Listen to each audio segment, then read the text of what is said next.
Morning, YouTubers, friends. It's April 18th.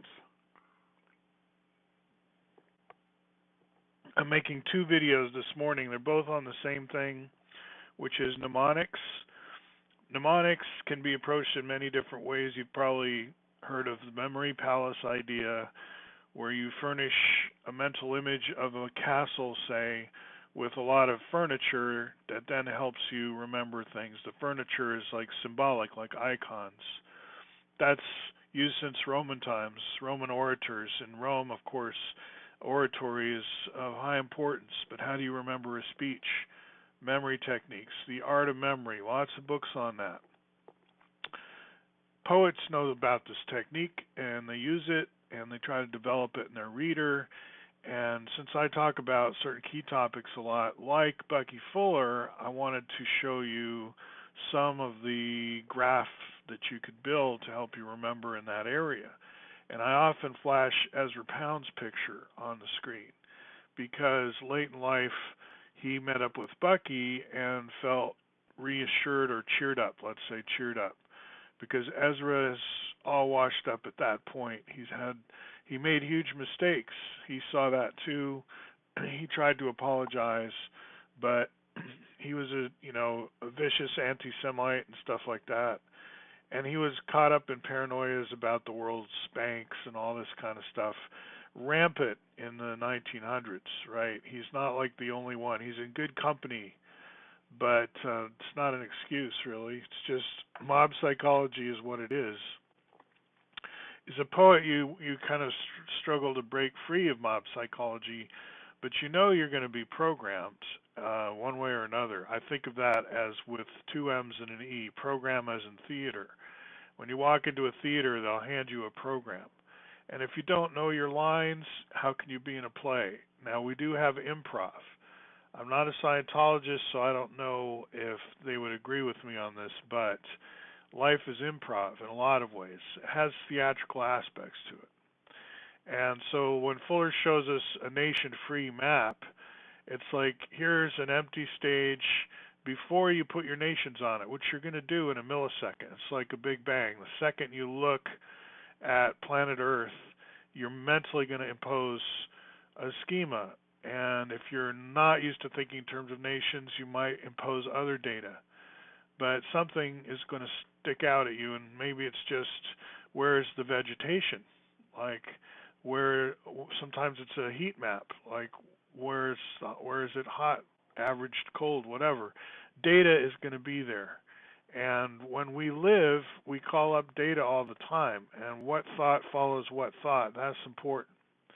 So my next video, I'm going to talk about some of the mental imagery I use to help Python stay fixed.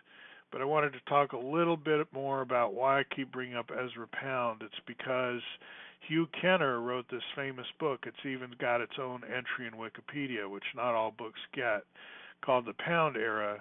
And Bucky Fuller is a prominent player in that book as well, because it's the 1900s and we've got these poetic players. And my shtick is that synergetics, if you don't like metaphorical thinking, which it encourages, not discourages, and you want to say it can't be science because of that, then we welcome it into the humanities, which is where I think it belongs anyway. Even though it's full of like STEM-like stuff. It's got closest sphere packing, it's got crystallography, it's a very it inspires mental imagery that's helpful for doing science, let's put it that way. But that doesn't make it, all by itself, certainly a science. Empirical maybe, based on experience. I'm not saying it's not empirical. So I agree with the Wikipedia write-up. Anyway, don't avoid studying things just because they're a bit touchy, right? So I'm not saying we have to steer clear of the whole was Pound an anti-Semite discussion, because I think he was. And people who like Ezra Pound do they have to defend him, or in what sense do they have to prove loyalty? Or that's what people ask. Why is Hugh Kenner, quote unquote, defending Ezra Pound? And I don't want to dodge all those questions. I just want to say use your mnemonics to keep them all in place. Like, if this is an important part of intellectual history for you, develop more your graph of who knows who. I'll end with, on that note, graphing the poets that Ezra was a big fan of. Wait, where did that page go? It's got a strange German name on it. Yeah. Angleton, James Jesus, right? CIA guy in a lot of books. Like, you go back and read mid to late 1900s, and you're going to come up with this guy. Now, he was good friends with Ezra as well. By good friends, actually, I won't say that. They knew of each other. Angleton went to visit Ezra in Italy, and Angleton grew up in Italy a lot, as did I. Okay, so I understand kind of the fun they had living in Italy. It seems like they all enjoyed it, and Angleton has this Furioso, and if you look in Grunch of Giants, Orlando Furioso mentioned there, CIA on many pages. So again, it's the literary thing. It's what's literary about these people, these poets, that makes them very attuned to language, and therefore screenwriting, and therefore programming, and therefore theater. And in my path equals STEM writings, not path equals STEM, path versus STEM. By versus, I mean not that they're fighting each other, but that setting one off against the other for contrast. STEM is, in popular parlance, science, technology, engineering, and mathematics. Path, people vary on what they want to have those letters stand for, I would say, but philosophy, anthropology, theater, and history is what I do. And theater encompasses what I'll call like politics. And again, that there it might seem like, well, that's a trivialization. It's more than just theater.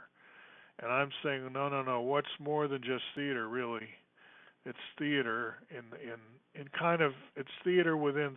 You can't say anything about it, but the human part feels theatrical sometimes and contrived. It's an added layer of software. So when I think Fuller talks about world game in a similar sense, that can seem insulting because it seems like you're making light of what concerns people most. Like I said, nations, countries. And it's like, are you making fun of my programming kind of thing by calling it world game? It's like you can get offended if you're in the mood to be offended. But we already have war games, so really the world game idea was not to trivialize the world, but to say, let's all be on the same side, see what that's like. My phone agrees. All right, we'll talk to you soon.